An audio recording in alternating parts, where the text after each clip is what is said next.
error, definition, error in a sentence, error pronunciation, error meaning. Welcome to another research paper word. American pronunciation of error.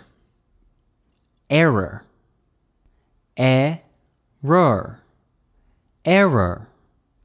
Error as a verb means a mistake or something done or written by accident that is not correct.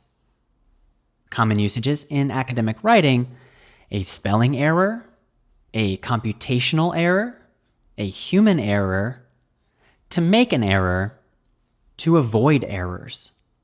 Example sentences: error, noun. Spelling errors decreased by 29% after the completion of the 2-week spelling course.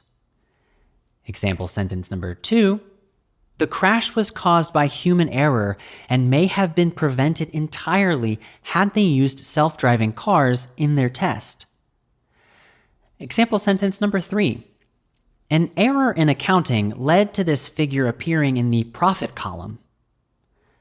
Please write a sentence using error in the comments section. I will read it and reply.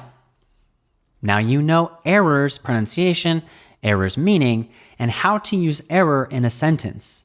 I'll see you in the next research paper word video.